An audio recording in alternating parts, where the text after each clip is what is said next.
And welcome to the inaugural show of the Golden Rule Show, the very first episode. Thank you for joining us here tonight.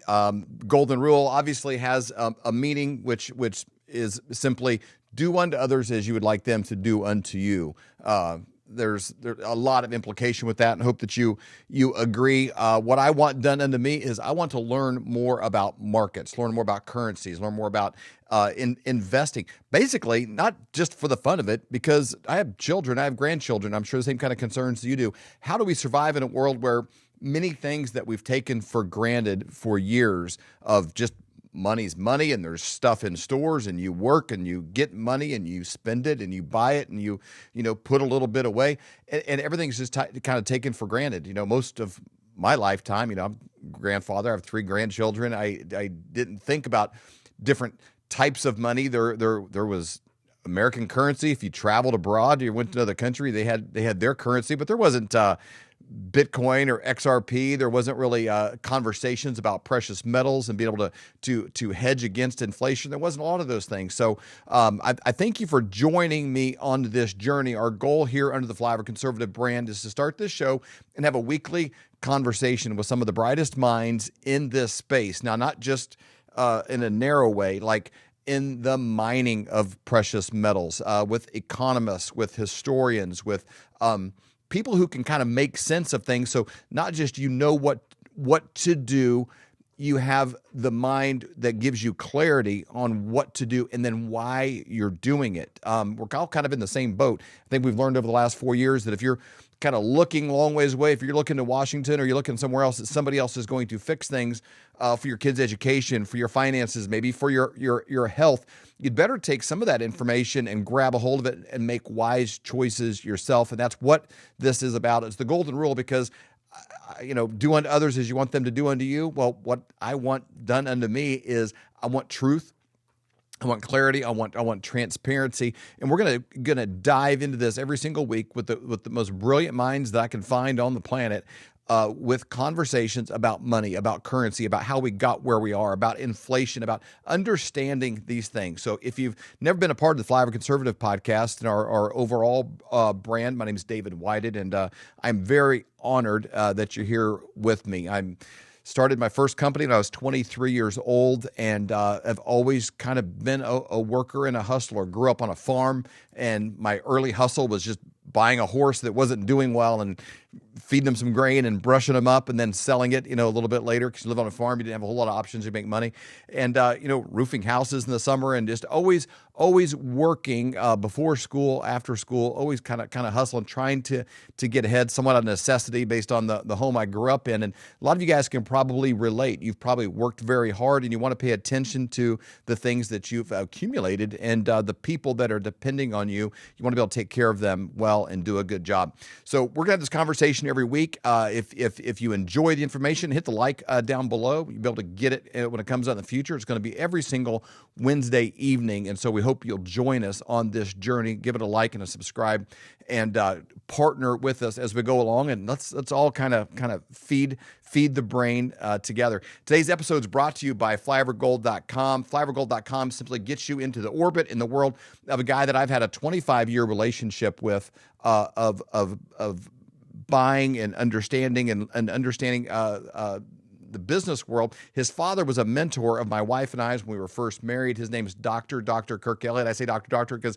he has 2 PhDs. He understands the space when it comes to precious metals, gold, silver, not just hey, how do I acquire it? What's my options if I have an IRA or these things, but an ongoing relationship. So when crazy things are going on, you have a person that you can call and have a relationship with, and not just an 800 number somewhere that you kind of hope that somebody in a glass building or one of their people are going to take care of you. An actual real person. So you can go to flyovergold.com, and it puts you into Dr. Kirk Elliott's orbit, or you can call 720-605-3900. 720-605-3900. Anytime you can leave a message, set up a time to get a hold of them, and they can get a hold of you, and just have a conversation about what are your options if you want to convert fiat currencies or an IRA or these kind of things into actual bullion. I got a piece of this here. This is a 10-ounce piece of silver. If you're in this space, you kind of know what that's about. But if you want to be able to get that and then also put yourself in a situation to store it safely in the safest, most secure way on the planet, and then have no commissions when you go to sell it, he is an incredible option, whatever size or amount that you want to get. But he deals strictly in bullion investment grade silver to be able to protect yourself against all of the craziness that's going on in the world. And I can tell you this, there is a lot of craziness going on in the world. We've been saying that for 4 years when it came, like I said earlier, to education, when it came to the healthcare world, when it came to a lot of different fronts. And there's a very weird thing happening in the world right now. You may have noticed it. We had a politician run on some key issues, and he did, though. That's not weird. They all do that. But we have one in the White House right now that seems to be doing what he said, which is the weird thing. I don't know if you've ever noticed over the course of your life. Most of them don't do what they said, or they dilute it, or don't take action on it. President Donald Trump is doing what he said when it came to the border, when it came to, hey, we don't want men and girls sports. You know, it's like whether you're for or against that, he said he was going to do something. He did. So I think we can all learn from that. The things that he says, I think he's actually going to do. He's not thinking about running again or getting another term. He's like all in, going to leave it all on the court with this term. And does it seem like January the 20th was like 3 years ago or a year ago or a long time ago? It doesn't seem like just a few weeks ago, because so much has happened. But he did what he said he was going to do, came out and had a conversation about settling these trade imbalances with other countries. And that never really played a whole lot of role for most of us, because the majority of my adult lifetime, and probably yours as well, we've had a steady flow of a small group of business owners and a small group of elites that kind of profited from stripping out the middle class of America, getting rid of their jobs, sending them to foreign countries where they didn't have to worry about the regulatory environment. They didn't have to worry about the price of labor, a lot of the restrictions and these things. They shipped out the labor and the work to foreign nations that were not regulated, built and manufactured goods, brought them back into the United States with no tariffs in many cases. And the benefit for us is we got cheap TVs and lost our middle class. Now your nephew is spaced out and doesn't have the same opportunities and drive maybe that you did or your family did, and is anesthetizing himself with drugs and distractions, and that's kind of become a large chunk of our country. And it's a sad thing to see. It's a sad thing to see in your family. It's a sad thing to see in our country. So Donald Trump said he was going to do something about this, and guess what? He did. Came out and made an announcement that based on how countries responded to a tariff, he was going to implement a minimum standing tariff on most every nation of the planet, and encourage them to get back with him right away and not retaliate with a higher tariff right back to us. But he wanted an even playing field. Well, what happened? The media went crazy. A lot of politicians went crazy. People are trying to figure it out. They're afraid of us having to have expensive TVs, is kind of what it comes down to. Everybody's got to have a cheap TV, some version of that. How much is your iPhone going to be? How much is this going to be? Because here's the deal. Gas went down right away. Oil has gone down. The price of eggs has gone down. And we're starting to learn this difference. And if you're joining us, on this show, you probably understand that there's the stock market and there's the economy. Stock market is its own thing. The actual economy, it's how much am I making? How much can I buy, at the store with what I'm getting? What's my ability to purchase a home, purchase clothes, purchase, what's the purchasing power of what I'm getting? So these things are kind of competing against each other. So what was the net result of his announcement on tariffs, specifically against China more than all of them? Well, red. If you're listening, you can't see here on the screen, but we got, the stock market, based on percentages, you got Microsoft, Apple, NVIDIA, especially companies that were manufacturing in Asian nations, mostly in China, did very poorly. Huge drop. The sky was falling. Chicken Little went crazy. President Trump even created a term called a panicking, What's a panicking? What's a Republican Party? It's a political party made up of stupid people that are nervous and fearful and afraid and are full of panic. And that is pretty much summed up everybody in Washington, D.C. They freaked out. The sky was falling because of these tariffs. Everything went all red. Somebody that did kind of have a different response to that from Shark Tank, Kevin O'Leary. I don't know where he came from. I don't know that he was necessarily even my favorite Shark Tank guy. He's kind of abrasive and wasn't my favorite character necessarily on Shark Tank, but his takes on the economy, and he seems to be everywhere in the media right now, probably because he has kind of a little bit against the grain kind of takes. Everybody was saying these tariffs are the worst thing ever. Now, he owns companies and businesses and imports, exports, Canada, Asia, all over the place. Check out his take on what he thought about the tariffs implemented by President Trump on the nations of the world. 104% tariffs in China are not enough. I'm advocating 400%. I do business in China. They don't play by the rules. They've been in the WTO for decades. They have never abided by any of the rules they agreed to when they came in for decades. They cheat, they steal IP. I can't litigate in their courts. They take product, technology, they steal it, they manufacture it and sell it back here. Never has an administration. 400% tariffs? What would that look like? I want Xi on an airplane to Washington to level the playing field. This is not about tariffs anymore. Nobody has taken on China yet, not the Europeans, no administration for decades. As someone who actually does business there, I've had enough. I speak for millions of Americans who have IP that have been stolen by the Chinese. I have nothing against the Chinese people. They brought great literacy, art, and tech to the world. The government cheats and steals, and finally, an administration, you may not like Trump, you may not like his style or his rhetoric, finally, an administration that puts up and says enough. 400% tariffs tomorrow morning. He'll tell you why. Xi can only stay the supreme leader if people are employed. If we wipe out any business there, because we are still 39% of all consumables on Earth and 25% of the world's GDP, America is the #1 economy on Earth with all the cards. We will not have that forever. It's time to squeeze Chinese heads into the wall now. Well, hold on a second, Kevin. Well, I hear you, but hold on.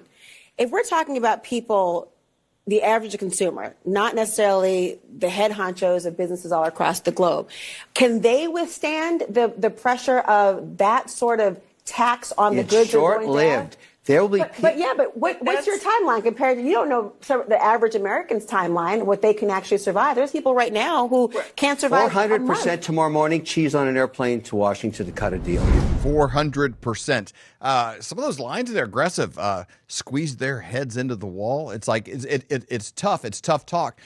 If this is not done now, could you imagine any other windsock of a political leader ever doing this? And again, he said whether you like Trump or you don't like Trump. Could you imagine anyone else being able to look in the eyes and negotiate in a strong, powerful way, saying, "Listen here, this is what we're going to do. We're America, and you're going to deal with us. You're not going to yank us around anymore." Could you imagine a Bush doing that? Could you imagine Clinton doing that? Could you imagine Biden doing that? I can't imagine this ever. If this does not happen now, I don't think it'll ever happen. If this doesn't happen, could America ever pay off its debt, get in a strong position? Could the middle class ever come back from the bad place it was in before COVID, and then the decimation that took place to the middle class, the transference of wealth from the middle of America, middle class to the ultra elites? Could you imagine that ever being redistributed to where it's not just part-time jobs, paper hat type jobs in small towns and across this country? Could you imagine that ever getting fixed and changed around?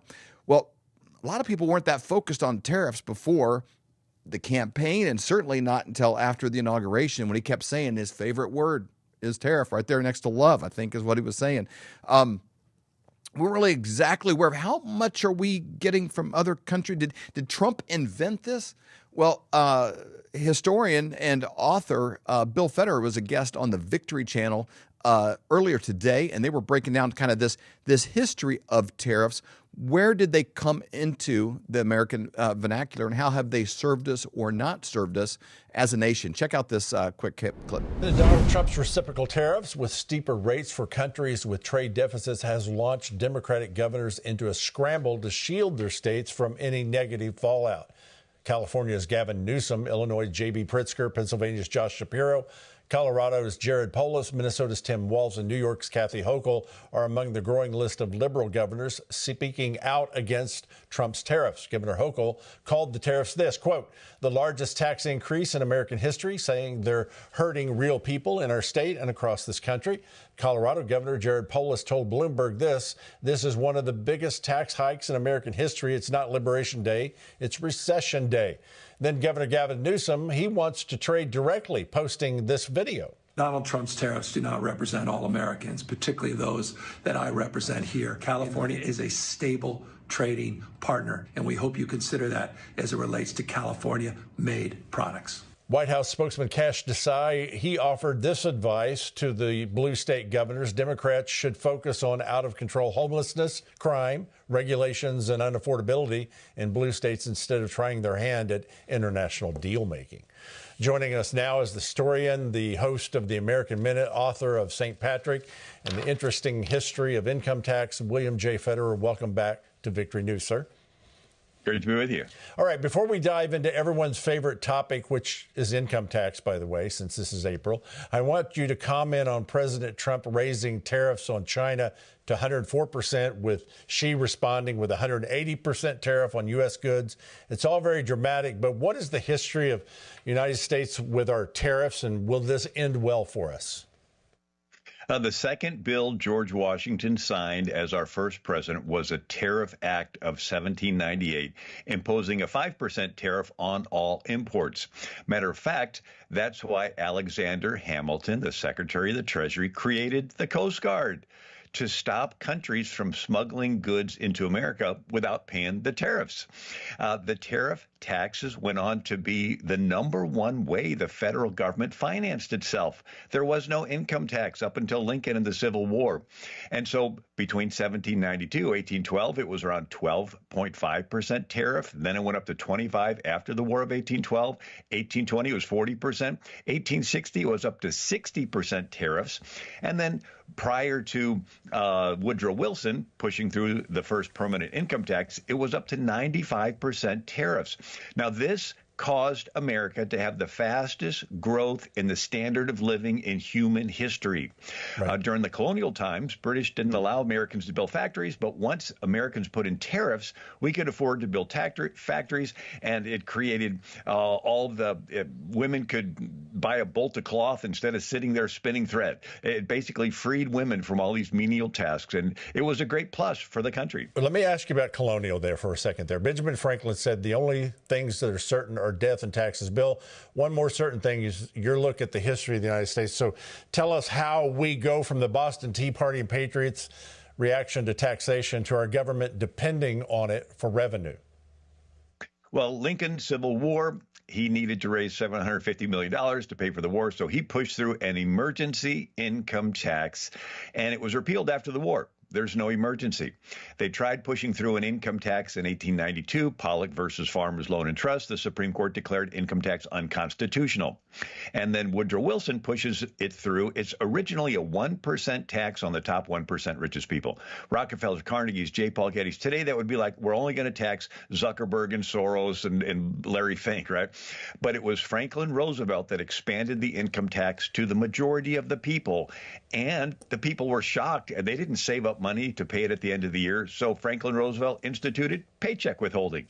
That was an emergency effort to get money during World War II, and it stuck. So, but again, prior to Lincoln, there was no income tax. Tariffs were the main way the federal government raised money. All right, we've already upset some liberals and Democrats on this discussion. Tell us about one of their heroes, though, and he's a hero of mine, John F. Kennedy, what he said about taxes and the impact on the economy and our citizenship. So after World War II, we were helping to rebuild countries in Europe and in Japan, and they were getting brand new machinery, and they were producing stuff cheaper than what we could make it for because we're using old pre-World War II machines. And so John F. Kennedy said, we need to cut taxes so our factories can keep more of their profit invested into machines.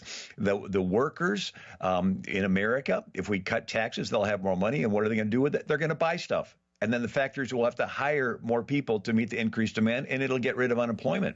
The caveat is you only give tax breaks to businesses that are located in America. But basically, Ronald Reagan adopted John F. Kennedy's tax plan, and it worked. And it spurred this economic growth in America. So finally, let me ask you this. How important would it be? We're under 30 seconds here. How important would it be for Congress to get Trump's tax cuts done? I think it's vital, and I think we might go through a couple months or a year of getting adjusted to it, but it'd be like Millie in Argentina. He cut a lot of the debt, and then after a while, it recovered, and now people are investing in Argentina. So we have to stick with Trump. Fascinating. You can learn more about William Federer and his book, The Interesting History of Income Tax, by visiting AmericanMinute.com. It's also available on Amazon.com. Bill, always a pleasure to have you on Victory News. Thanks for being here. So what happened? What happened after all of this was unfolding? Well, President Trump came out today. There were 70, there was 50, and then there was 70, then there was 75, and I guess now way more than 75 nations that were clamoring to get on planes and fly here. Milei from Argentina, I think, was the first one to get on a plane and come. Israel immediately, when the tariff announcements were coming out, was like, hey, we're going to go to zero on the United States on every single product. Everybody was clamoring, and you can only fit, the White House is actually kind of a tiny little place. They would have to rent like a Marriott ballroom or something and have tables like it was some giant, speed dating service to have all of the presidents of all the nations of the world lining up to try to get a good deal with President Trump. And you want to. His son Eric put out a piece. We've had a great opportunity. We've been around Eric a lot, become kind of a friend.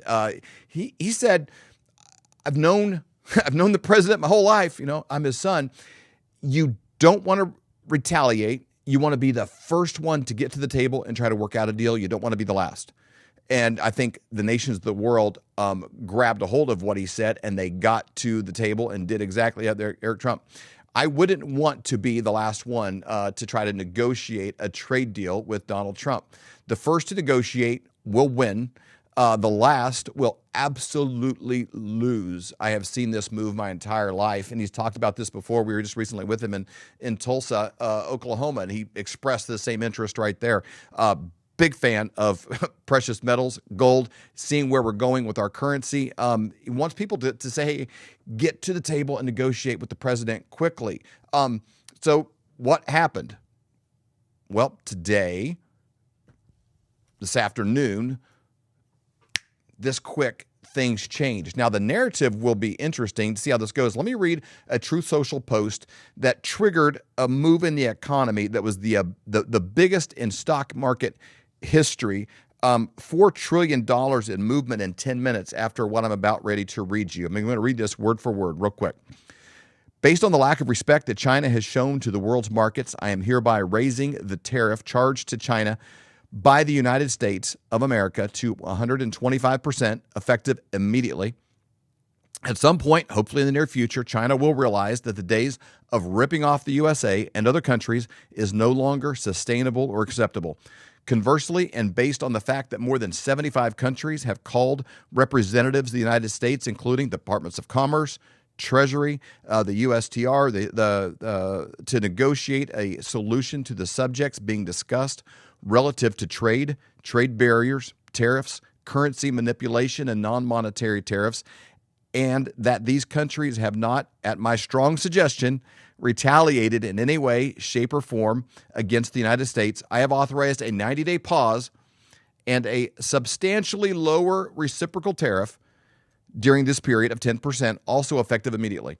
Thank you for your attention to this matter. Now, the chyrons on the different news channels will be interesting to watch over the next couple of days. They'll be like Trump blinked, he backed down. Our average in 2024 tariff with the nations of the world was 2.5%. So backing it off to 10% and 125% on China, which if you just take a pause right now and look around you, whatever home you're in, car you're in, place you're in, it's probably full of stuff made in China. 125% on them, 10% on everybody. Last year was an average 2.5%.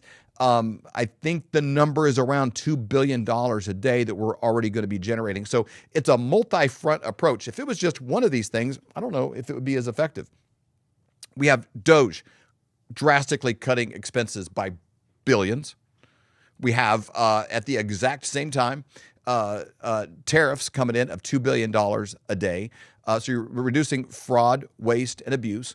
We are multi-pronged approach, having that all happen, and then increasing investment in America by trillions. I think it's over $5 trillion from companies such as Apple and steel manufacturers and companies from all over the world have already pledged, hey, we're going to build in the United States. We're moving headquarters. We're doing things. That infrastructure. Think about the place. I went to Asheville, North Carolina one time, a small town in North Carolina where the Vanderbilt mansion was built, one of the richest families in the world. They built this huge house. It's the largest private residence in North America. Just by the building of it, though, it created this whole sub-economy of, cattle ranchers and cobblers and bakeries, and a whole city sort of grew up out of nothing because of one building project. That's what happens. Everybody that's working on building something is going to then buy furniture, and the person selling furniture is going to get their hair cut, and the person cutting hair is going to buy tires. All of this money infusion into our country is going to benefit everyone, including your nephew. So that is what's happening. That's an exciting thing. And what happened immediately after? Well, there's the Vanderbilt Mansion, Asheville, North Carolina. Good job, producer Colton, pulling that up. Beautiful gardens, beautiful place. I've not been to it after the flooding they had last fall, but I'm sure it will be pristine and back on point in no time. But after Trump made that announcement, it was $4 trillion of movement in the stock market in 10 minutes. Kind of makes me think that maybe it's kind of speculation and probably not that real to start with, because it's not like anything actually left or anything actually went. It's just speculation. But look at this screen. If you can see that right now, it is green, green, green, green, green. It looks a little different than when he said the tariffs were coming. You see these memes and things that go around of daddy's back and, this kind of stuff. It does seem like that. It seems like a home, which where everything's out of control. Everybody's throwing spitballs and smashing plates and being crazy. Then all of a sudden it's like, a father figure steps in the room and says, no more. And maybe they throw a fit and they're mad, but pretty quick things get straightened out. And that seems to be what's happening to the world. Now, will there be, retaliations? I don't know. Will there be kinetic responses? I don't know. These are things we're going to be, taking a look at, on our daily show on the Flyover Conservative podcast, and then, weekly here with this Golden Rule show, talking about the economy specifically. Do I see China invading, the beaches of Florida? No, I don't. Do I see them maybe increasing their supply of fentanyl to, harm your children? Possibly. They have malware in the computer systems of our country, from everything communications to electronics to lighting to the grid. Can that go down? There are things that are going to be happening. There is no cause or action without a reaction. Hopefully they come to the negotiating table and they're like, hey, we want to just build things and work well and be able to feed our maybe it's as simple as that. I hope so. Maybe it's not. Either way, we're going to have to move forward in a way that makes sense, and we want to be your partner in that with this show. If you're looking about how does this affect your dollar, your currency, things, I encourage you to reach out to flyovergold.com, the sponsor of today's show, Dr. Kirk Elliott, flyovergold.com, or give them a call at 720-605-3900. 720-605-3900. You need a friend. He's been my friend for over 25 years, and that's somebody that you can call and figure out what's happening with your own personal economics as you work through this space. I'm personally very optimistic. I don't think that we're in this place by accident, and I almost feel like there's a fortuitous almost like God breathing in the sails of our country right now. And I get that feeling because I look at the people that are freaking out and I'm like, why are you freaking out? Ask yourself that. Why would Chuck Schumer be so upset about DOGE eliminating waste, fraud, and abuse? Why would people be so upset about gang members with their faces tatted up that have committed crimes and murders in our country being deported? Why would they go all chips in to stop these things that are so rational and common sense? I don't know. But the fact that these things are happening is very encouraging to me. I'm excited for the first guest we've had on the Golden Rule Show, and I hope that you continue to participate in this each and every week. This is an author that I began reading about 4 years ago, listening to every time I would get a chance to do it. He has a website called The American Minute, and he breaks down some of the coolest things in the history of our country and our world. He's studied the original constitution of all 13 original colonies. He studied the charter documents and the history of every form of government in the history of the world and how they built on each other, changed, bobbed and weaved, and led us to where we are right now. Now, when it comes to gold, precious metals, mining, investing, the economy, all of those things, I thought the best place to start out with was let's do a deep dive from bell to bell, the beginning of money. Where did it come from? What forms have we had it in? And how did the United States end up where it is as well? He's also the author of a book called Socialism, The Real History from Plato to the Present. He's also written an incredible book about the history of taxation, and we'll have a link to that one down below. If you don't think that could be interesting, there's only one person in the world that could make it dynamic and interesting, and that is author, Mr. Bill Federer. Welcome, Bill. Hey, great to be with you. Great to have you on and do a deep dive on this. I always like to point out theamericanminute.com. We were talked with you before that we could do a show with you literally almost every single day and never exhaust all of the things that you get into and talk about. But my favorite book, and I'm not sure exactly how many books you've written, but is Socialism, The Real History from Plato to the Present, where literally you break down every form of government that there's been and the intertwining weave of socialism that comes through there. I know you've studied and broken down the original constitution of all 13 original colonies and just about every government in the history of man to put together into an understanding of governments, how they work and how do they function, but none of them could do it without money. And I know you've done an American Minute on it, but I encourage everybody to go to AmericanMinute.com. This is something that should be showing up in your inbox. It'll make you appear a little smarter than you are when you're at the water cooler or church foyer or talking with your friends. But this show is something I really want to bridge between people who are not professional investors. They have an interest in money and currency, how this works, all the way to economists and people that are that's all that they do. And you bring that to the table, this niche of this history of things that people kind of don't understand, and we take it for granted. You go to the store and you're wanting some groceries, and you can give them cash or a credit card, and we just nobody thinks about how that all even happened, but it wasn't always so. Right. So it goes all the way back to the Bible. And so what was money was gold, silver, and copper. And Exodus 25:3 says, "And this is the offering which ye shall take of them, gold and silver and copper." Now, gold, silver, and copper had to be weighed, and they had fixed units of weight. One was a beka, the other was a half shekel, the other was a shekel, and then a talent. And a talent was equal to about 75 pounds. And the idea is, well, how do you know how much it is? They would have scales. And so they would put the gold, silver, or copper on one side of the scale, and then they would put the weights, whether it's a beka or a half shekel, or a talent, on the other side of the scale.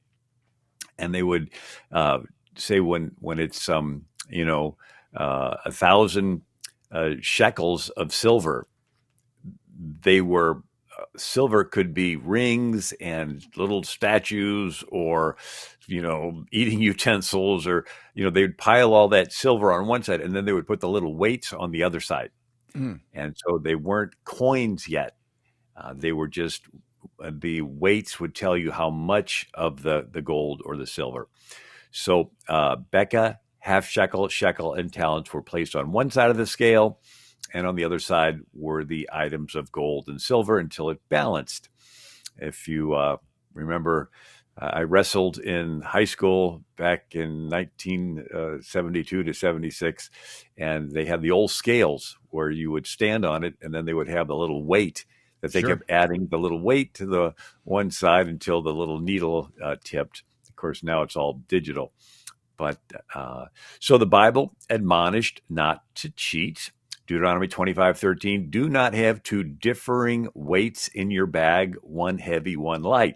So what would happen is you would have a shekel, but you would shave off a little bit and make it lighter. And so when the people would put the gold on the other side, say, oh, you got to put a little more on. In the 6th century, you had a king, Croesus of Lydia. It's around Greece. And he's credited with being the first one to mint coins with his image on it. And he mixed a little gold and silver together, and it was called electrum. And it had a specific weight. So now you had a coin that was not only a weight, but inside of the coin was the precious metal. Okay. And had his image stamped on it. Now, King Croesus became very wealthy. And he's associated with the Greek legend of King Midas, that everything he touched turned into gold. If you've ever read that Greek story, he's really wealthy and he's really happy. And like his daughter runs up to him and he accidentally touches her and she turns to gold. So it's sort of a sad ending to that. But King Midas's gold is referring to probably King Croesus of Lydia. Well, he was so wealthy that it attracted the king of Persia to come and conquer him. But that'll do it. Before that happened, the Greek leader Solon, we know Solon, he's carved on the Supreme Court building in Washington, D.C. Solon was to the Greeks the one who introduced democracy. He was the king, but he introduced democracy, and then he left town, and they had to do it. And so he went on a tour, and here's Solon, and he visits King Croesus of Syria, and he has this famous line, count no man happy till he be dead.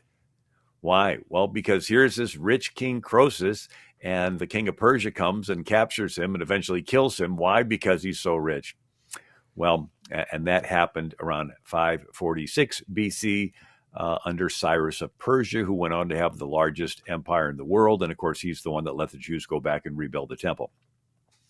Other kingdoms began to mint coins too. Assyrians, Egyptians, Persians.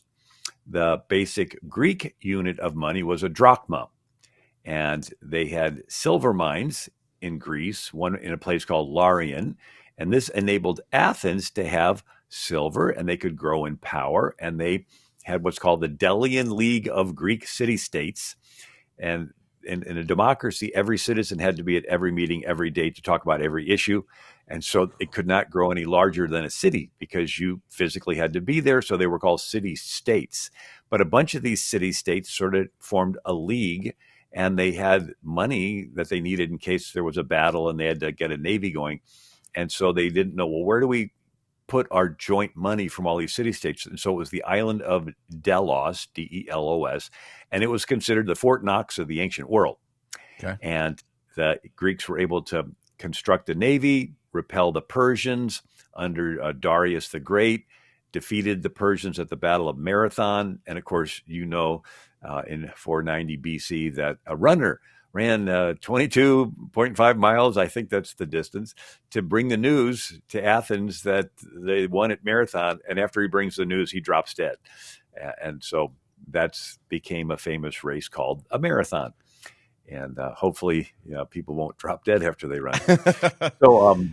So then you have the second Persian invasion under Xerxes in 480 BC at the Battle of Salamis. And then 454 BC is when the Greeks moved the treasury to Athens.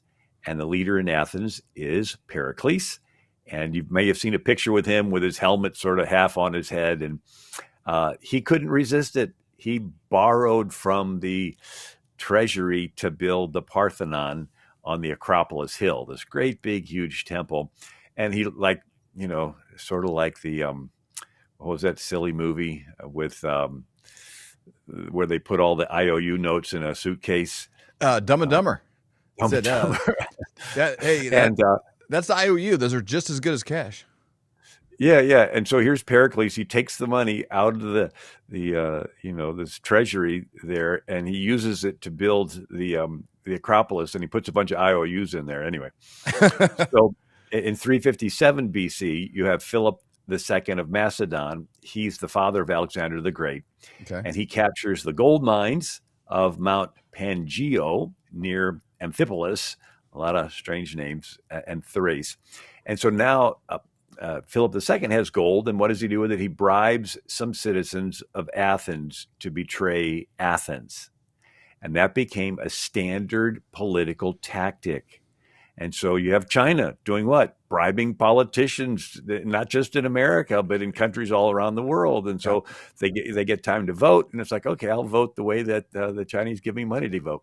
But that idea of using money to buy politicians to betray their country goes all the way back to Philip II of Macedon. Now his son is Alexander the Great, and he captures these gold mines, and he uses the gold from these mines to finance his military exploits, where he conquers all of Egypt and Persia, all the way to India, all the way to 323 BC. We're counting backwards BC, and he has the largest empire in the world. So you always talk about Alexander the Great conquering, but you don't realize that it's these gold mines that are financing him. The Romans conquered, and they became the largest empire in the world. The basic Roman unit of money is a denarius. So the Jews have bekahs, shekels, and talents. The Greeks have drachma, but now the Romans have denarius. Okay. It's a coin, and it has an image on it. And Jesus even said, they said, well, should we pay taxes? And is it lawful for us to pay taxes to Caesar or not? And Jesus said, show me a denarius. Whose likeness and inscription does it have? They said, Caesar's.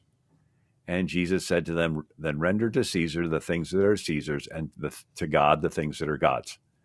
Now, this was a pretty dramatic statement, because Caesar was claiming to be a god. And so this was saying that Caesar is not over everything. There is a realm that he is not over, and God is above that. But Jesus is referring to this denarius. Now, when you print or make coins and you want to cheat, you would mix in less expensive metals, and like lead, and it's called debasing the coins. And so the Egyptians would do this, the Romans would do this, and the coins would lose their intrinsic value. And then they ended up taking on more of that concept of a token value. And another thing the Romans did when they wanted to cheat is they would clip the edges of the coin. So you get a coin, and there'd just be a little bit of this, like fingernail clippers. They'd clip off a little bit of the edge of the coin, and the merchant would save all these little bitty filings. And after a while, he'd have a little pile of gold, and they could, and so that is why you have ridges on the quarters and the dimes. Why? Because they used to be made out of silver. And if you clipped the edges, it's obvious, right? Because their edges have ridges, and all of a sudden this one side of the coin's missing the ridges. So that's why they would put that on there. In an era, too, where sort of might makes right, it's not like you're doing a transaction and there's a credit card decline. There's a lot of trust involved in this, and in transactions, and it's sort of like, well, I say that's the way it's supposed to be, or it has the metal. I mean, it would take a while for these things to trickle around. If somebody was using, coins, that have been debased, it's not like it went out through their media apparatus immediately and people would find out. Like everything moved, much slower. So these things probably crept in and crept out, and really only probably violence would stop it. Yeah, it would happen slow. You buy something and there's 20 coins, and one of them has a little bit of a edge clipped off it, and you're like in a hurry. It's like, okay, whatever, and so they would end up.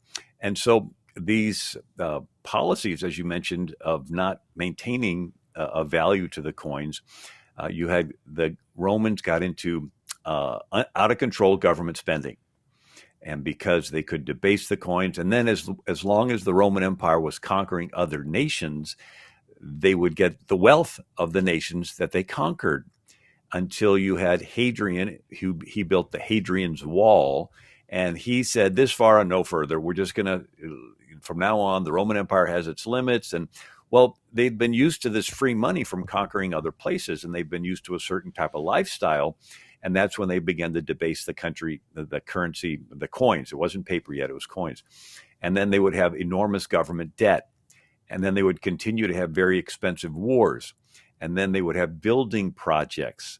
Like Nero wanted to build a Colossus statue of himself that was based on the island of Rhodes that had the Colossus of Rhodes, this big bronze statue with the guy with his two legs, and one leg would go on one side of the port and the other leg on the other side of the port. And the ships would sail between his legs to go into the harbor. And there was an earthquake, it fell over, but for centuries, it was just sort of left there half submerged until they realized, hey, we can sell this. But Nero wanted to build a Colossus statue of himself, and then he built a circular building next to it, and he called it a Colosseum or Colosseum. Got it. The statue fell over and it was chopped up, but the Colosseum is still there. But it was very expensive. So the government's wasting on all these building projects. Now, the Roman Empire got so out of control with their trillions of dollars worth of debt that Diocletian is the emperor. He put in wage and price controls. So you couldn't charge more than a certain amount. And so now all the merchants, they're ending going out of business. And so people would run away from the Roman Empire and give up their Roman citizenship and live with the barbarians just to escape the debt. And so Diocletian gave an order. Nobody could leave their land if there was still a debt on it. And because the inflation kept going up, you could never pay it off. Your kids couldn't pay it off. And they became permanently tied to the land. And that's where you get the feudal system of people that are tied to the land. They still do this in India today. It's called generational indebtedness. Out in some of the poor rural areas of India, the family would get in debt, and that debt would get passed to the kids and the grandkids and the great-grandkids, and they would live and die just trying to pay off this debt, but with inflation, they never pay it off. But so this Roman system is what turned into the feudal system. But debt is a curse, and Deuteronomy 28 says, if you hearken diligently to the voice of the Lord, you'll be the head and not the tail, and so forth. And thou shalt lend unto many nations, and thou shalt not borrow. But if thou wilt not hearken to the voice of the Lord, these curses will come upon you.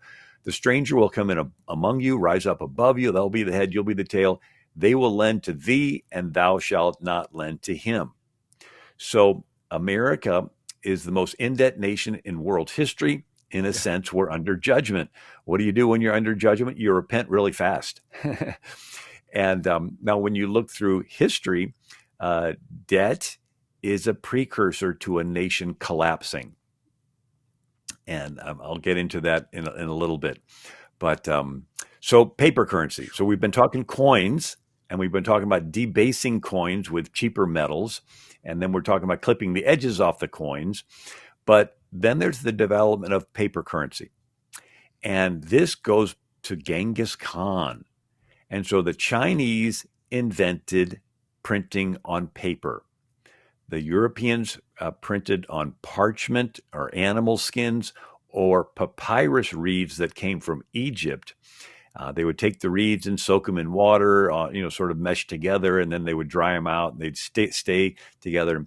But the Chinese invented taking trees and tree pulp and mushing it together into paper with some cloth threads mixed in. And so they began to print currency. And when Marco Polo went over to China and worked for Kublai Khan, the grandson of Genghis Khan, he was amazed that you could buy lots of stuff with a piece of paper. And you had, and they called their piece of paper the yuan, because the Mongolian dynasty in China was the Yuan dynasty, Y-U-A-N. And it was the first major world power to use paper currency. Unfortunately, it had threads in it and so forth, so it's you couldn't duplicate it. Well, it would last, so you could hand it from one person to another, and it would stay in circulation, and normal paper would shred after a while. Right. But they would take rags and they'd mush up the tree pulp, but then they would put in cloth rags that would mush up and mix in there with it. Okay. And then the threads of the cloth would hold the paper together. Well, it's certainly a lot easier to carry around than, 100 pounds of gold or silver, and those kind of things. It's a pretty good advancement. Yeah. So, for mobility. And Marco Polo was amazed. And now the currency in China was not backed by gold. It was just backed by Kublai Khan saying, this is going to be what you're going to buy and sell with. Wow. Well, he printed too much of it, and people began to avoid using it. And so he would order the people to use it on pain of death, but they really didn't want to use it. And when Kublai Khan gets ready to die, Marco Polo's like, I better get out of here because this empire is about to collapse. And so supposedly they gave him a gold, brick or whatever, and stamped on it was Kublai Khan's symbols that said, give this guy permission to travel anywhere he wants. And so Marco Polo is able to travel out of the Mongolian Chinese Empire and go back to Europe. And unfortunately, he's caught in a war between Venice and Genoa. Marco Polo's put in jail. And while he's in prison, he recites what his travels were to his cellmate, who writes him down in a book. It's called Il Miliones, or The Million Lies. It was like, John Bunyan's Blue Ox, or Paul Bunyan. All this, people thought it was like moons made out of cheese. But he was talking about naked holy men in India and how they would bless themselves with camel urine. I mean, all these Indian practices. And but he talked about China, how they invented paper currency. They invented the piñata. They invented the wheelbarrow. They invented spaghetti noodles. They had burning rocks called coal that Marco Polo had not seen before. And so this book is in Genoa. And who's born in Genoa a century and a half later but Christopher Columbus. Columbus grows up hearing the stories of China, Kublai Khan, and that's why he wanted to go, over there, but couldn't go across land because the Muslims had conquered. So he decided to go a sea route. So now we have Marco Polo coming back to Europe and spreading this idea that there's paper currency. And so then we fast forward to the House of Medici. What's that? You have the Byzantine Empire, which has been around since Constantine. It's being invaded by the Muslims, and the Europeans send the First Crusade, the Second Crusade, the Third Crusade, and then, unfortunately, the Fourth Crusade. And the Doge of Venice, Doge, he's the prince of Venice, but he's 80 years old, and he realizes that all the gold in the Holy Land's gone, and this expedition that he's financing is not going to bring in any money. And so the expedition goes, and it stops off in Constantinople. And the people in Constantinople are like, oh, this is a Fourth Crusade. You want to come and help us? They didn't realize that the boats dock and the Venetian, Western Europeans conquer Constantinople and raid all the gold and take it back to Venice. And that's when Venice, Italy becomes very wealthy. And the Byzantine Empire in Constantinople now doesn't have any money. And that's when the Muslims end up conquering it. But the Medicis were a banking family, and they were very wealthy. We know them because they financed artists like Michelangelo and Raphael and Donatello and Leonardo da Vinci. And you had the wealthy Medici family. But the banking houses are interesting. So lots of people had lots of gold, but you're not going to walk around the street with lots of gold because you could get robbed. And so they would have a banking house, which is a fortified castle type of building, and you would store your gold in there, and they would have guards, and they would be real protective. And then when you wanted to get some gold, you'd go there and take your gold out and then buy it. But then they came up with an idea. Rather, if you're selling your gold to somebody else and they got their gold in the same banking house, you would just write a piece of paper and say, take some gold out of my drawer and put it in Joe's drawer. And, Makes sense. And so Joe would take it there and it'd have your signature on it, and then they'd take it out of his drawer and put it in your drawer. And that ended up becoming a currency of sorts. And then you also had Jews, and they were not allowed to charge each other interest, but they could charge Gentiles interest. Okay. And the Jews were not allowed to live anywhere else but in their neighborhood, which was unfortunately poor, and they were nicknamed ghettos. So in European cities, the Jews had to live in their own neighborhoods called ghettos. The plus side is it kept their community together with a rabbi, and they were able to preserve their identity throughout all those centuries. But the downside is they would often get accused and killed and driven out. But they would, if you were a Jew and you were going to travel from, Brussels, Belgium to Paris, and you didn't want to carry the gold with you, but you have, your gold there in your ghetto town, they would just write a note, and you would bring it to the people, the Jews in London, and they would put up the gold for you, and they'd hang on to that note, and so they knew that they had an ownership of gold back in Brussels, so to speak. Wow! And so we begin to see, and another little trivia is companies. There were no companies during the Middle Ages because it was a sin of usury to pay or receive interest. They had religious orders that they would call companies, but it wasn't like a profit thing. And then they had guilds, Guilds, that were like trade unions with a bunch of rules of what you needed to do to set up a shoe cobbler shop.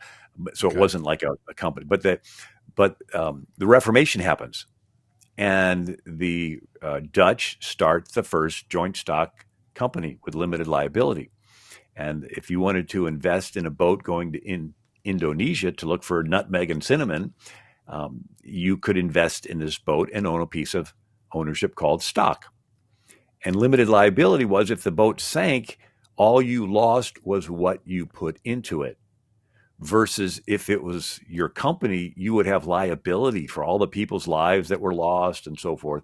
So it's limited liability. And if the boat's at sea and you wanted to sell your sliver of ownership, you'd go down to something they invented called the Amsterdam Stock Exchange. Oh, wow. And then the Dutch. What year was this when they began that 1600. Process? Okay. Yeah, 1600. And then they started a colony called New Amsterdam, and they would trade their stock along the wall of the town. And so it got called Wall Street. And then the British took over New Amsterdam and turned it into New York. So New York was the Dutch, and they had Wall Street, and they were trading their stock there. So you had, and then the English started a company in 1555 called the Company of Merchant Adventurers. And these were a handful of rich guys. The English, only the rich guys participated in companies, where in the Netherlands, Holland, anybody, a baker, a cook, or you could invest in a ship.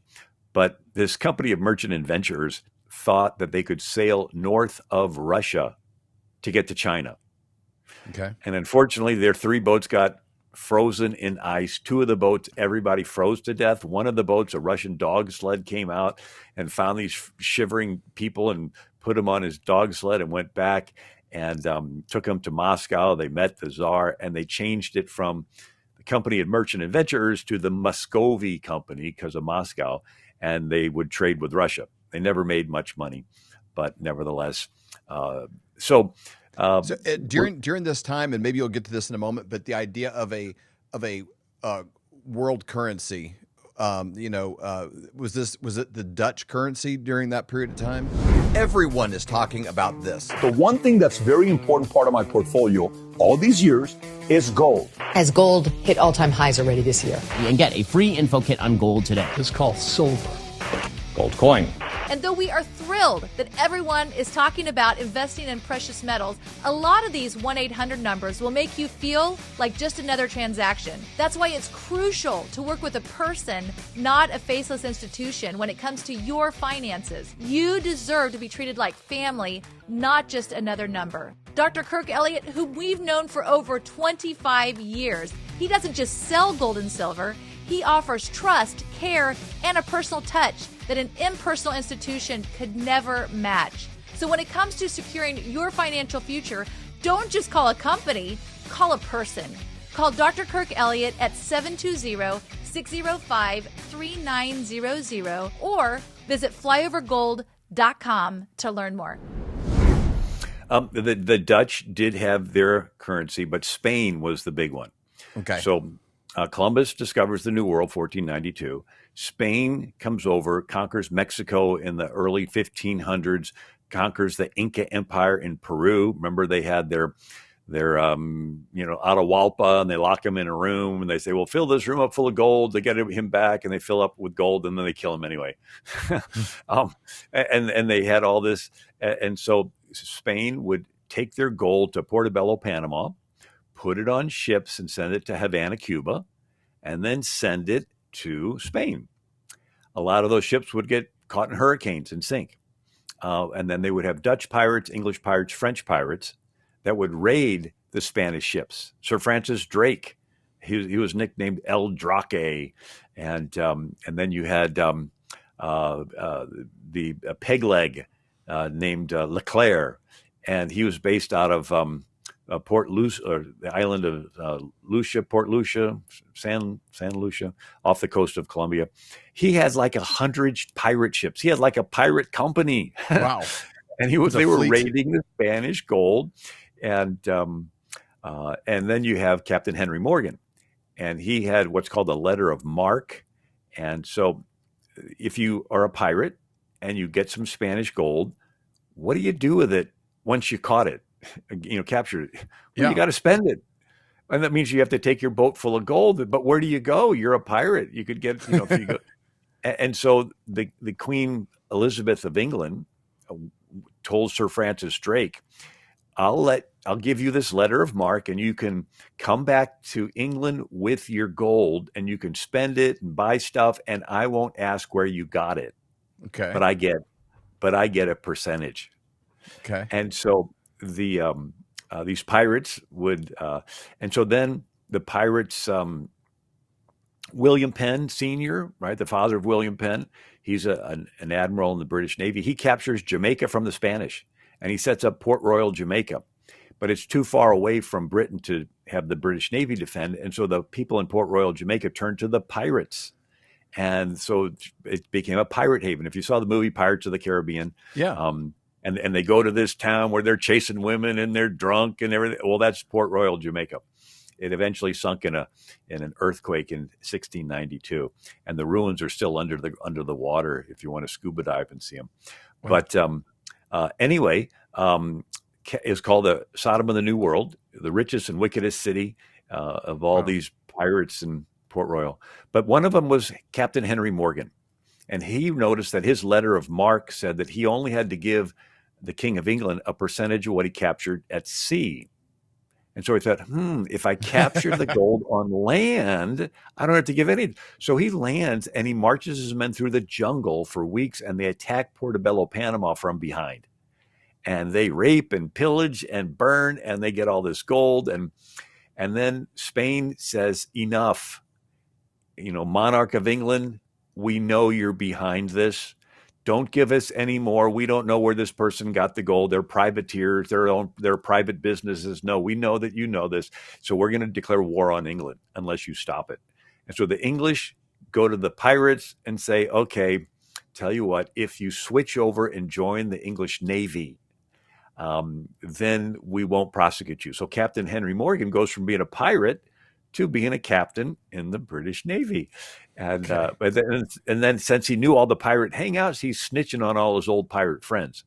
And so some of them join the British Navy and others don't. And then there's Blackbeard, and he refuses to join the British Navy. And he's a big, tall guy, like 6'8", a mop full of hair, black beard, and he would take the wicks from the cannon and stick them in his beard, light them on fire, and he would jump onto the ship they're about to capture, and the people would freak out like he's a giant demon, and he'd have his sword and his dagger in his teeth, and they would surrender to him, and he'd get all their gold, and but finally he was captured, and they'd all get drunk before they would do this, and so he was like shot a half a dozen times and stabbed a dozen times, and finally somebody comes behind, chops off his head, and they hang it from the forearm of their ship and sail around for a year. Everybody sees his head hanging there.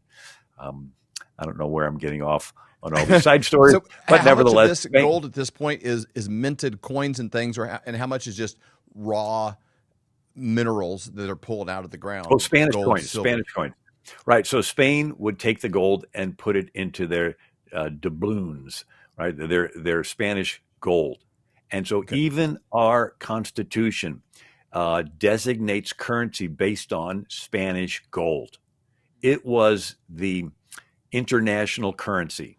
Okay. Everybody in the world viewed Spanish gold as the ultimate. Now, gold in its purest form is a little bit malleable. It's when they mix in a little bit of other metals that makes it harder. And so if you saw those pirate movies where the pirate would take a gold coin and stick it in his mouth and bite it, why did he do that? Well, if it's real gold, you'll be able to push your teeth into it a little bit, right? Because so they could see if it's how pure the gold is by if they could bite into it.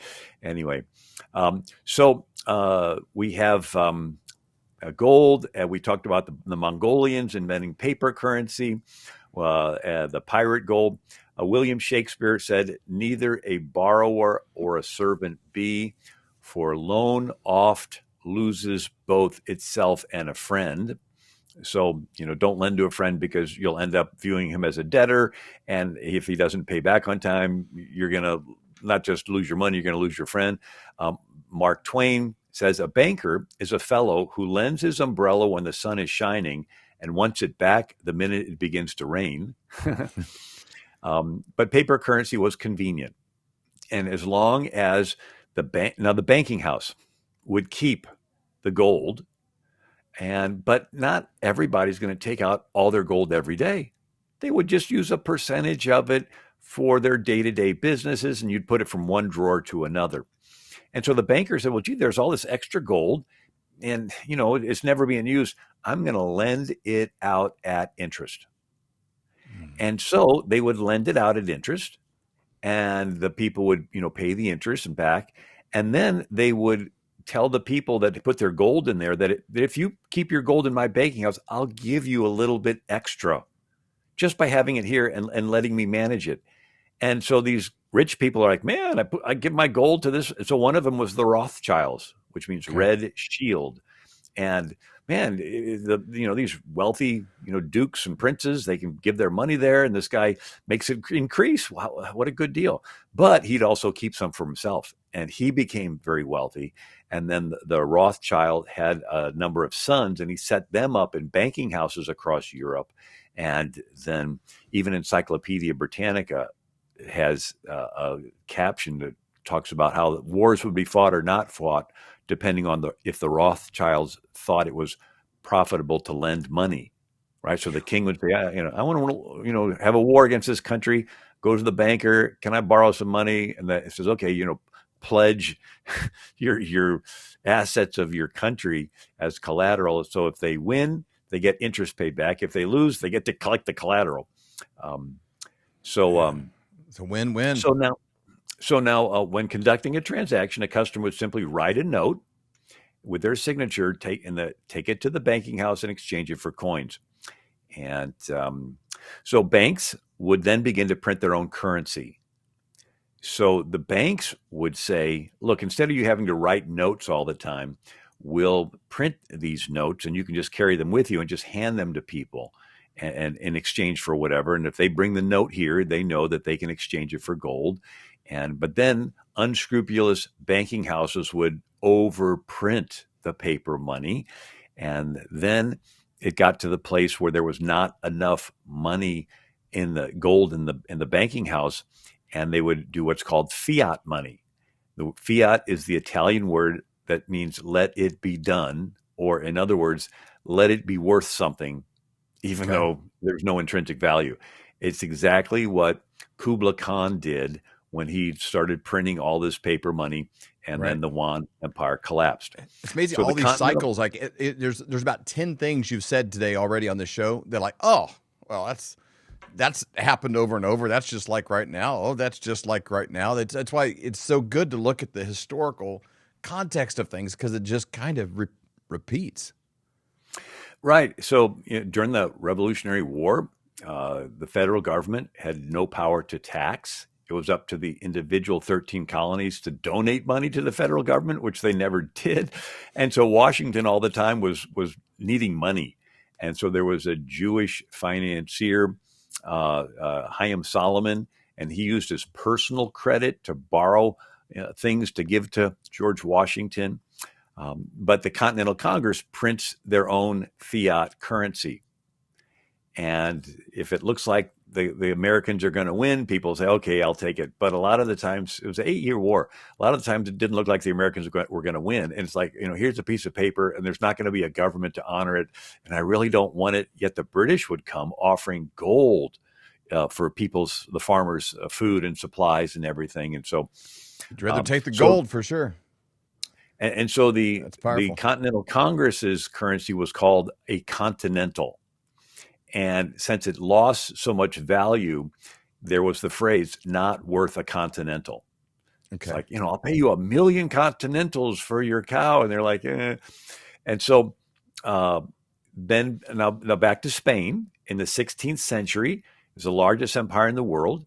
Ben Franklin, in his book, The Way to Wealth in 1758, referred to the debt that induced the decline of the Spanish Empire.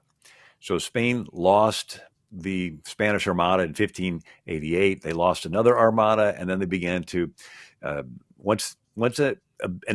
usually empires for a while, they're the most powerful empire, and they get cocky, and they think they're going to forever be there, and then they end up spending irresponsibly, and then they end up getting in debt, and then their empire collapses. So Rome, as long as it was conquering, was fine, but then when it stopped, they couldn't stay within their means. Rome got in debt, and that's what led. The Spanish Empire, as long as it had the gold from Inca Peru and everything, but once the pirates and the other countries began to encroach on it, and then their Spanish Armada sunk, Spain went in debt. The Ottoman Empire, it went in debt. The French Empire went in debt, and then the British Empire went in debt. And then we even had what's called the arms race with Reagan, and we're spending on military, and the Russians are trying to keep up, and they're taking all their money from their grocery stores to make more missiles, and the Russians collapse because of debt. And then we began to do to ourselves what we did to Russia. We voluntarily get ourselves in debt. We're actually borrowing money from China to send to Ukraine. We're just going in debt hand over fist. And so here's what Ben Franklin said about the collapsing Spanish Empire. He says, if you would be wealthy, says he, think of saving as well as of getting. The Indies have not made Spain rich because her outgoes are greater than her incomes. So the Indies are the Caribbean and Latin South America, and Spain has it, and they got all this gold. But the outgoes, they're spending it as fast as they get it. And Franklin goes on, the colonies would gladly have borne the little tax on tea and other matters had it not been that the English took away from the colonies their money, which created unemployment and dissatisfaction. The inability of the colonists to get power to issue their own money permanently out of the hands of King George III and the international bankers was the prime reason for the Revolutionary War. Wow, here's Ben Franklin talking about international bankers. So America, each colony could print their own currency and they would have it backed with gold. But the British said, no, you can't use your currency. You got to use our English pound. And so it took away power from American. So learning this lesson, the U.S. Constitution did not give the federal government permission to print currency, only authority to mint coins. because they know if the federal government could print currency, it would be tempted to do a lot of fiat currency and keep printing and printing, which unfortunately is what they're doing. Yes. And so with that in mind, Article 1, Section 8 of the Constitution says Congress shall have the power to coin money, regulate the value thereof and of foreign coin, and to fix the standard weights and measures. And they tied the coins to the Spanish silver dollar because, again, Spain's currency or coins were the most valuable. Roger Sherman signed the Constitution. He authored Article 1, Section 10. And this is what Roger Sherman put into the Constitution. No state shall make anything but gold and silver as tender in payments of debts. And the reason being, Sherman writes in 1752, a caveat against injustice and inquiry into the evils of a fluctuating medium of exchange. And fluctuating means that, well, this is what he says, currency bills of credit are of no intrinsic value, and their value is fluctuating and very uncertain. And therefore, it would be unjust that any person would be obliged to receive them in payment of money. Money ought to be something of a certain value, it being that whereby the other things are valued. It's like a ruler. You don't want it to be a little bit more sometimes and a little bit less the other side. Right. You want it to be standard. James Madison wrote, paper money is unjust. It is unconstitutional, for it affects the rights of property as much as taking away equal value in land. These guys were so smart.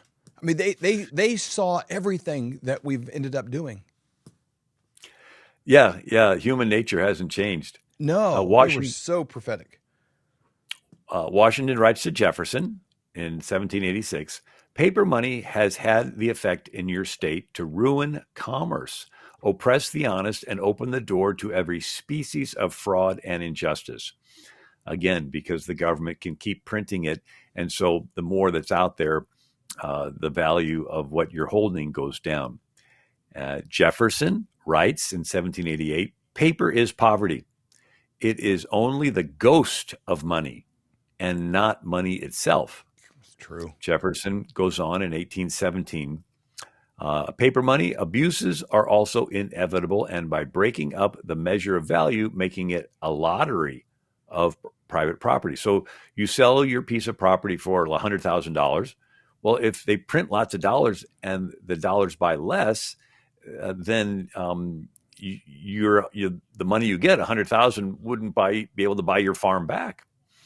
Jefferson writes to John Wales Epps in 1813, bank paper must be suppressed, and the circulating medium must be restored to the nation to whom it belongs. Jefferson writes to John Taylor, the system of banking, we have both equality and ever reprobated. I contemplate it is a blot left in all our constitutions, which, if not covered, will end in their destruction, which is already hit by the gamblers in corruption and sweeping away in its progress the fortunes and morals of our citizens. And I sincerely believe with you that banking establishments are more dangerous than standing armies, and that the principle of spending money to be paid by posterity. So our kids are going to have to deal with this under the name of funding, but it is swindling futurity, or the future, on a large scale. And if I can share another quote, Franklin shares the wisdom on debt. When you run in debt, you give to another power over your liberty. If you cannot pay at the time, you will be ashamed to see your creditor. You will be in fear when you speak to him. You will make poor, pitiful, sneaking excuses, and by degrees come to lose your veracity or your truthfulness, and sink into base, downright lying. For, as poor Richard says, the second vice is lying, the first is running in debt. Lying rides on debt's back. So if you get in debt and you can't pay it back, you're going to come up with lies why you're not paying it back. And so the Greek historian Herodotus gave an account of Persia in the 5th century BC. The most disgraceful thing in the world, as Persians think, is to tell a lie. The next worst, to owe a debt. Because, among other reasons, the debtor is obliged to tell lies. and then we've become a nation of debt. Yeah. And there's lots of quotes that, neither borrower nor a debtor be. But Alexander Hamilton, he's the one who found the Bank of North America, and he lent the money to pay Congress's salaries. You had Robert Morris helped raise money during the Revolutionary War. And Alexander Hamilton's bank was the de facto central bank for providing a stable currency. Now, once we become independent and we want to trade with other countries, the other countries don't want to take the American continental. Right. They don't want to take our currency.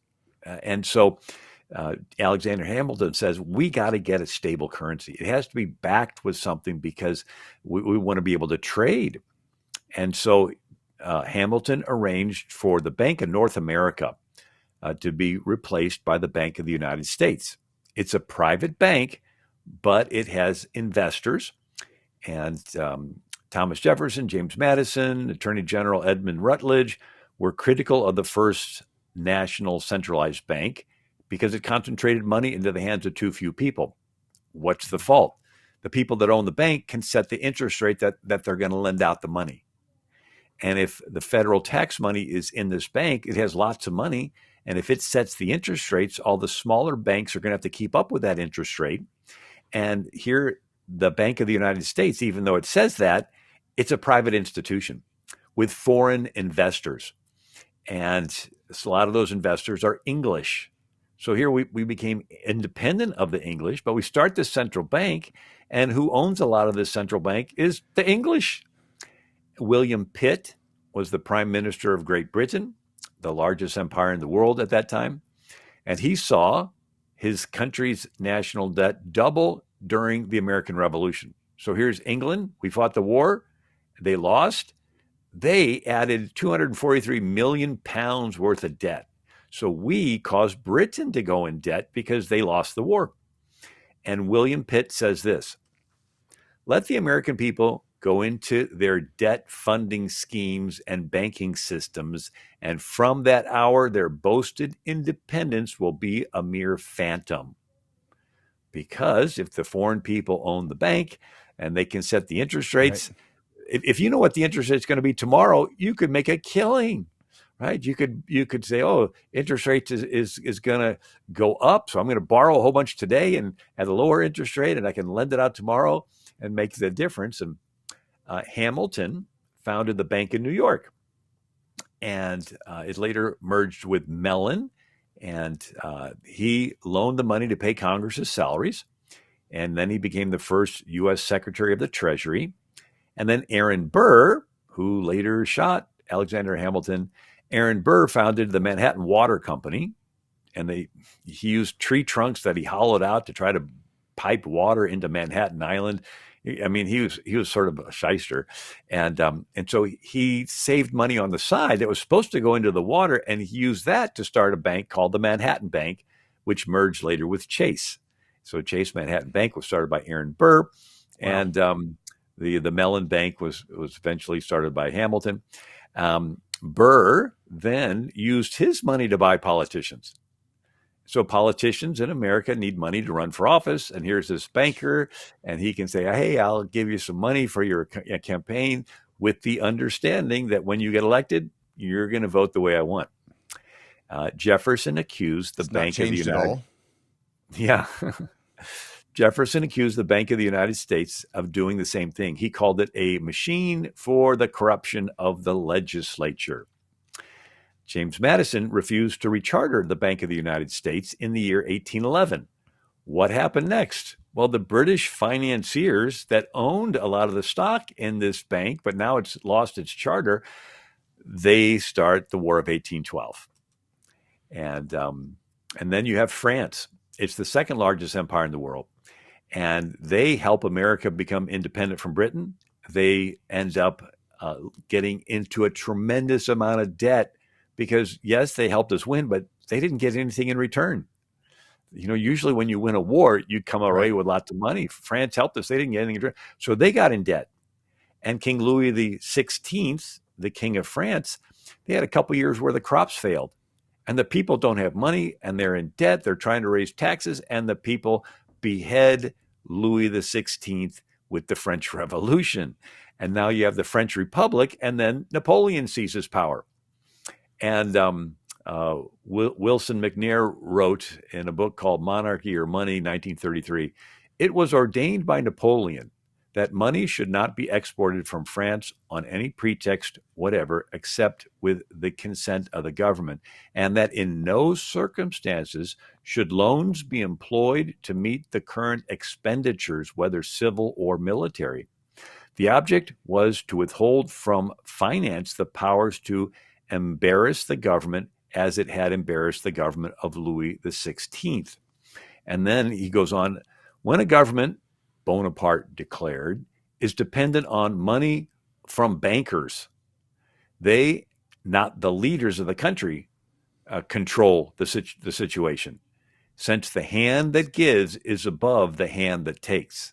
So here's Napoleon. He's got these Rothschilds and these bankers of Europe, and they're wanting to lend him money. He goes, no, I am not going to take your money. Napoleon declared, money has no motherland. Financiers are without patriotism, and without decency, their sole object is gain. And so we have the Rothschilds. Mayor Amschel Rothschild has 5 sons, and he puts them, one is the head of the bank in Frankfurt, another the bank in Vienna, another Karl in bank in Naples, another James Rothschild is the head of the bank in Paris, and then Nathan Meyer Rothschild is head of the Bank of London. And they got a pretty good grip of the world right there. Yeah, they're lending money to governments, and if the government wins, they get paid back with interest. If the government loses, they get the assets of the country as collateral. So Nathan Rothschild helped finance the Duke of Wellington to defeat Napoleon at the Battle of Waterloo. And there's a legend that persists. All right. Some of the fact checkers try to deny it, but this is a legend that's persisted for 2 centuries. And that is that Nathan Rothschild received inside information that the British defeated Napoleon. And he turns around in June 18th of 1815, and he turns around and sells all his stock on the London Stock Exchange. And so everybody in London thinks Nathan Rothschild is selling all of his stock like really fast, like a panic sale. He must have some information that England lost and that the French are coming over and that there's going to be nothing left. So everybody begins selling their stock. It's just a mad sell-off. Meanwhile, he supposedly had agents buying all these dirt cheap stocks, right? And then the next day comes that the British had actually won the Battle of Waterloo, and the London Stock Exchange just rises through the roof. And the saying is that Rothschild made £1 million in one day. And a maxim of the House of Rothschild was, let us control the money of a nation, and we care not who makes its laws. And then the second Bank of the United States was chartered in 1816, as if we didn't learn our lesson. By 1822, it was run by a guy named Nicholas Biddle, who boasted of having more power than the president. And he could set interest rates. He could set reserve requirements. He could amass large amounts of money, and he could buy politicians. And he owned newspapers, and he owned the editorial boards on the newspapers. Talk about getting canceled and, left-wing newspapers. And so ambitious politicians would seek out his money to get favorable news coverage. And so Andrew Jackson becomes the president in 1832, and he vetoes the renewal of the charter of Nicholas Biddle's Second Bank of the United States. And Nicholas Biddle is upset. And so he's having his newspapers slamming Andrew Jackson, demanding that he be impeached and everything. And so Jackson wrote this: some of the powers and privileges possessed by the existing bank are unauthorized by the Constitution, subversive to the rights of the states, and dangerous to the liberties of the people. It is easy to conceive that great evils to our country and its institutions might flow from such a concentration of power in the hands of few men irresponsible to the people. Their power would be great wherever they might choose to exert it, to influence elections, to control the affairs of the nation. But if any private citizen or public functionary should interpose to curtail or prevent a renewal of his privileges, it cannot be doubted that he would be made to feel its influence. And so if you're going to take on these globalist bankers, you can guarantee they're going to have their news websites just slam you over and over. Jackson continues, 1832, controlling our currency, receiving our public monies, holding thousands of our citizens and dependents, it will be more formidable and dangerous than the naval and military power of the enemy. And economist John Maynard Keynes wrote in 1920, he said, Lenin is said to have declared the best way to destroy the capitalist system is to debauch the currency. In other words, make the currency worthless. And then people go to the government and say, help. And the government says, okay, we'll help. We're just going to take control of your lives in the process. Yep. And so you backdoor the country into a dependency rather than through a front door with tanks. And anyway, the Bank of the United States was dismantled. Andrew Jackson was then facing an assassination attempt. And they had a guy sneak into the Capitol and had two pistols, and his name was Richard Lawrence, and he fires the two pistols at point blank range. But all they do is just a little puff. What happened? Well, it was humid and foggy in Washington, D.C., and the guns misfired. Later, they tried those guns, and they both fired perfectly. And so Davy Crockett was there. He was a congressman from Tennessee. He was next to Andrew Jackson, and he wrestles the assailant to the ground and disarms him. Senator Thomas Hart Benton of Missouri writes, he says, the incident irresistibly carried many minds to the belief in a superintending providence manifested in the extraordinary case of two pistols in succession, well loaded, so coolly handled, which afterwards fired with such readiness and force and precision, missing fire in each turn when leveled 8 feet at the president's heart. The King William IV of England heard, and he wrote to Jefferson, and Jefferson writes back, a kind of providence has been pleased to shield me against the recent attempts on my life and irresistibly carried many minds to the belief in a superintending providence. Now, Andrew Jackson, for all his faults, he was the only president to balance the budget and get the country completely out of debt, zero debt. And unfortunately, it didn't last long after he got out of office. But we have a lot more quotes from Andrew Jackson giving warning. Here's Henry Ford. He said, it is well enough that the people of the nation do not understand our banking and monetary system, for if they did, I believe there would be a revolution before tomorrow morning. True. And so the idea is that why do we have, so all the government has to do to create money is just make an entry for just to create a debt, and then they lend it out as treasury bills, and then people buy the treasury bills, and then they create money out of nothing. So the thought is, why do we pay our taxes when they can create money out of nothing? Kind of a good question. It shows our current debt clock. What is it? It's just shy of 37 trillion, 26,704,000,000. And it's ticking by the second. I like the little pin that Thomas Massey has on his lapel that shows the debt clock running constantly. I think every member of Congress should have one of those on them at all times, at least be aware of what they're doing.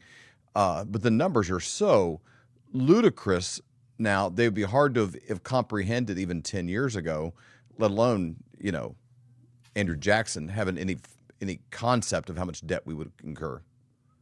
Yeah, and so what we're witnessing with Trump is unprecedented, that he's actually trying to cut back all the waste. And I have a whole nother thing I do on tariffs. Maybe we can talk about it another time, but tariffs were the way the federal government supported itself all the way to Lincoln. Lincoln was the first one that pushed through an income tax. Prior to Abraham Lincoln, there was no income tax.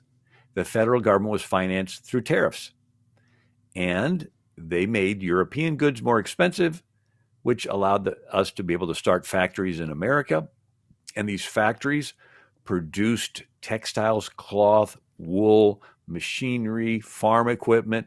It was the fastest rise in the standard of living in human history. And it basically freed women up. So instead of a woman spinning thread and then weaving it into cloth and then making a shirt, she could buy a bolt of cloth or a pre-made shirt.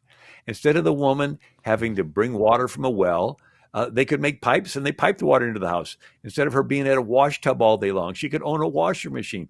So the Industrial Revolution, because of tariffs, freed women up so they could do this other stuff rather than washing clothes and carrying water and weaving cloth. And so this caused a high standard of living because the tariffs allowed us to. So when we buy stuff made in America, then the factories in America need to hire more workers, and then you have less unemployment. And so a lot of benefits. So what Trump is doing is basically going back to what made America great. But then you had globalists saying, oh, free trade. It started with, and I'm skipping past lots of stuff, but Franklin Roosevelt is the one who raised income tax through the roof and taxed corporations through the roof. And that started something called outsourcing. So I could move my factory overseas and I don't have to pay the taxes. And then I can take my money I save up and buy politicians, pay for their campaigns. And then they owe me, and then they'll vote to lower the tariff so I can bring my stuff in more. And then the companies that are still in America go belly up. And then I get a monopoly. And then other countries figured this out, and they realized that they could subsidize their factories and make their products artificially cheaper so they could sell them in America cheaper. And so they could put out of business American factories. And then once they put them out, then they could raise the price through the roof and recoup their money and not have any competition. And so it's the international finances, it's a survival of the fittest. And you need somebody at the top that knows how to play hardball. And have the spine to be able to see this through. It seems like even some of the GOP kind of have this mindset of, put some water in a tray and put it in the freezer and check back in 10 minutes and wonder why there's no ice. A lot of patience in seeing this through. But I think President Trump has the fortitude to continue to lean into it. He doesn't seem to be blinking at all by any major. Jordan Peterson, Joe Rogan was interviewing different people about Trump, and even Piers Morgan was doing an interview with who's the MMA guy? Dana White. Dana White, and they were talking about after Trump got shot in the ear and survived. They're saying, well, he's really religious, and he really believes God spared his life, and he said that God spared his life, and so it's almost as if Trump doesn't care what anybody says, that he realized that he almost got killed, and so he's doing what's best for the country, and everybody knows you can't sustain a $30 trillion debt, and the biggest item on it is interest. And at the same time, we're borrowing money we don't have and lending it to Ukraine. And it's like, our founders sacrificed their prosperity for their posterity. They pledged their lives and their fortunes and their sacred honor for a generation yet unborn. The Constitution says to secure to ourselves and our posterity the blessings of freedom. But today we're doing the opposite. A lot of people are sacrificing their posterity for prosperity, saddling our kids with an unpayable debt, trillions of dollars, and they don't care as long as we get to live okay the rest of our life. And it's very irresponsible. It's unsustainable. And so what Trump is doing is it's a unprecedented miracle that he's actually trying to trim the debt, trim the fat. Debt is fat to the body politic. What is fat? Well, you eat something you shouldn't, and you got to carry it around and keep it alive. It's part of your body, but it's not brain tissue. It's not muscle tissue. It adds nothing to you, but you got to pay to keep it alive. Wow, that's a good What's example. dead? Dead is you spend money that you don't have, and it's not producing anything, but you got to keep paying the interest on it, right?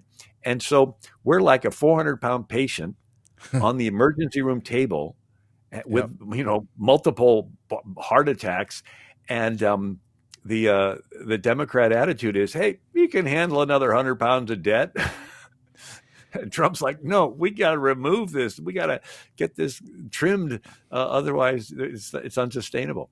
So I think we need to realize that there is going to be a short time of readjustment, but it will put America on a more solid footing for future generations as long as the Lord has us here.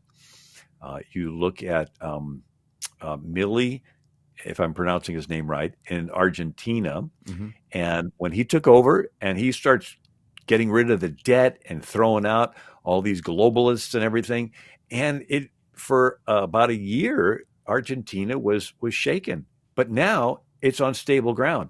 Yep. And other investors are saying Argentina is a safe place to invest, right? They got their act in order, and now the country is prospering again. So we need to not get caught up in this frenzy. Why is there a frenzy? A lot of politicians are getting money from different people, and they both parties.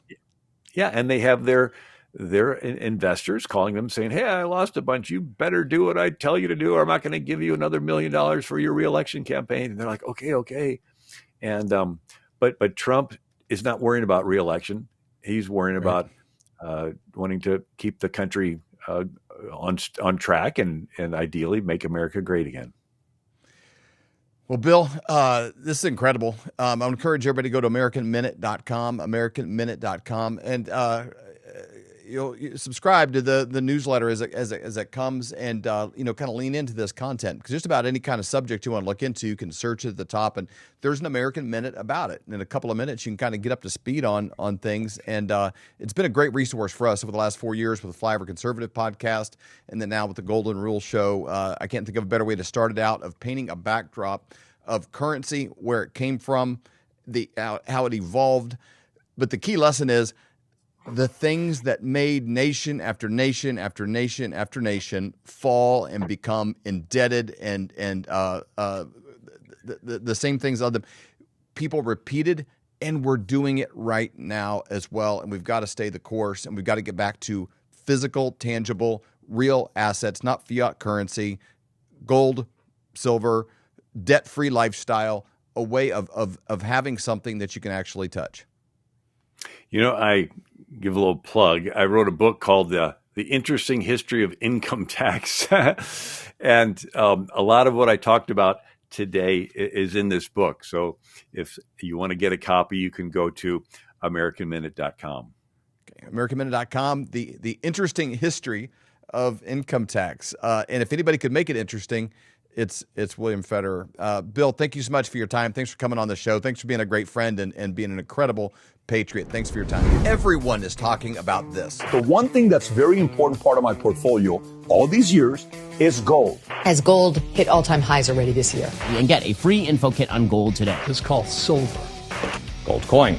And though we are thrilled that everyone is talking about investing in precious metals, a lot of these 1-800 numbers will make you feel like just another transaction. That's why it's crucial to work with a person, not a faceless institution, when it comes to your finances. You deserve to be treated like family, not just another number. Dr. Kirk Elliott, whom we've known for over 25 years, he doesn't just sell gold and silver.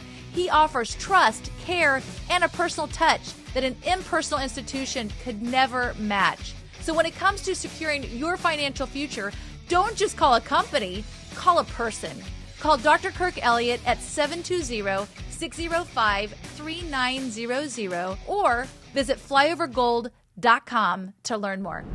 And thank you for joining us here on the first inaugural episode of the Golden Rule Show. Again, Golden Rule, basically do unto others as you'd like them to do unto you. And what I want done unto me right now is I want to learn about the economy. I want to be able to be in the driver's seat, not just depending on other people doing the right things. And hopefully I end up in a good spot to know why things are happening, to be able to understand the ins and outs and every side of the Rubik's Cube as we move forward so I can make the best decisions possible for myself, my children, my grandchildren. Again, this episode is brought to you by flyovergold.com. That gets you into, it's a website, gets you into the orbit of a guy with 2 PhDs, Dr.